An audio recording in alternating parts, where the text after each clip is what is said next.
Adui alionekana kuwa jicho lake liko wazi muda wote si mwingine ni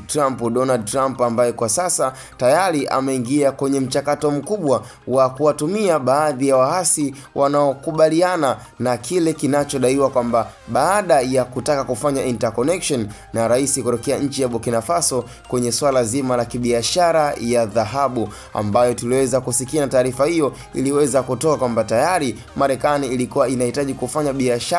ya dhahabu na nchi ya Burkina Faso, na ndio maana pia kukatokea baadhi ya taarifa ambazo watu wakawa wanadai kwamba Ibrahim Traore anauza dhahabu, lakini kweli ni kwamba hakuna upatano wala hakuna biashara iliyoweza kufanyika kati ya Ibrahim Traore na Donald Trump, kwa sababu moja kwa moja Ibrahim Traore aliweza kukataa na hakuhitaji interconnection kati ya Marekani pamoja na Burkina Faso. Sasa hili tunaweza tukasema kwamba ndo limekuwa ni chanzo na imeonekana kuwa ni moja ya tatizo kubwa sana ambalo ameweza kulitengeneza Rais Ibrahim Traore. Huyu huwa anamuita the goat of Africa. Hakuna aliyewahi kuwaza katika nchi za Kiafrika rais yoyote kuweza kumpinga rais wa Marekani, lakini huyu mwamba ameweza tena bila ya kuogopa, bila ya kuwaza chochote. Yeye alichokiamua na alichodai kwamba hawezi kufanya biashara na hawezi kufanya interconnection ya aina yoyote kati ya nchi ya Burkina Faso na nchi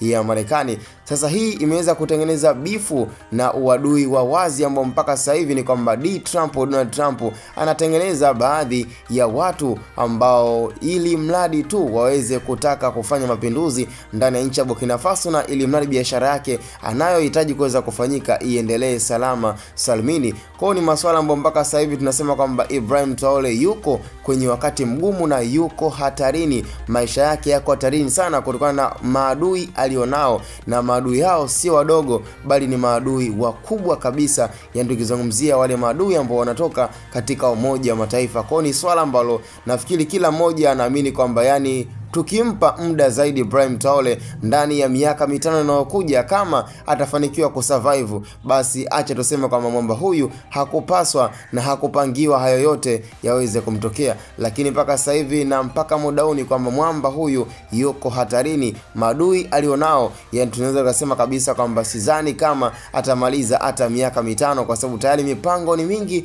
ya kuweza kumpindua katika kiti chake cha urais ndani ya nchi ya Burkina Faso. Kwa ni swala ambalo mpaka sasa hivi tuko nalo, na ningependa sana kwa ewe msikilizaji na mfuatiliaji kuwa nasi, lakini pia kuhakikisha kabisa kwamba una turn on notification, lakini pia usisahau kuweza kusubscribe, kulike na comment kwa habari na taarifa zaidi ya channel yetu ya Hatboy Media. Basi tunakuwa tuko sambamba, the best choice award.